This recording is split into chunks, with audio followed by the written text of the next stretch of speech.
How habits impact your quality of life. From your sleep patterns to your choice of food, habits can greatly impact your quality of life.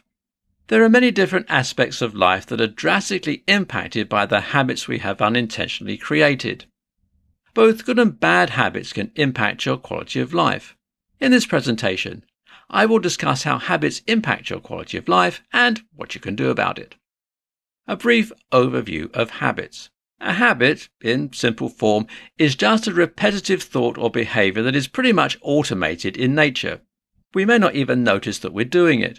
What we consider to be habits are made up of three distinct parts: the cue, the routine, and the reward. The cue is the stimulus that causes the habit's behavior. The routine is the behavior of the habit, and the reward is the perceived benefit of the behavior. These three aspects are combined to form a habit. Good habits. Good habits are habits whose routine and the reward are both things that will benefit you. Sometimes rewards can be hard to observe because they're delayed. This is also known as latent rewards. But even delayed rewards can be categorized as beneficial or not beneficial. Some examples of good habits are regularly drinking an appropriate amount of water every day and regularly eating a balanced diet.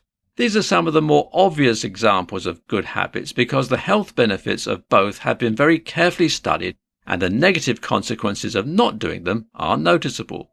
Some habits benefit you, but you may not be able to see any distinct rewards right away. For instance, saving for retirement can be challenging, especially as a young adult. There's no immediate reward for that, but down the line you'll receive the reward of a greater amount of savings.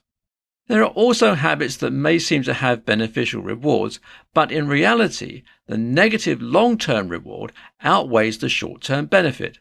For example, smoking and vaping can seem to relieve stress in the short term. However, the long-term negative health impacts distinctly outweigh the brief stress relief in the moment. Bad habits. Bad habits are habits whose either routine or reward brings about negative consequences. Some examples of bad habits include smoking and vaping, drinking alcohol or soda in excess, and not eating a healthy diet. Bad habits like these have more obvious negative consequences than other bad habits. There are some ambiguous habits too, but more often than not you'll be able to categorize them properly. So, what can you do about your habits? Well, first, examine your current habits. You can engage friends to help point out the habits that you have, that you've become so accustomed to that you no longer even recognize. Maybe engage some family members to monitor your habits, or ask them if you had any habits at a younger age. Next, you want to replace your bad habits with good habits. Whenever you catch yourself engaging in a bad habit, or a friend or family member points out a bad habit that you're engaging in, try to stop yourself and engage in a different beneficial activity. For instance, if you crack your knuckles when you get irritated, try putting your hands in your pockets instead. Over time, you'll change the behavior of the habit completely. Habits can be extremely powerful, but you have to use them to benefit you.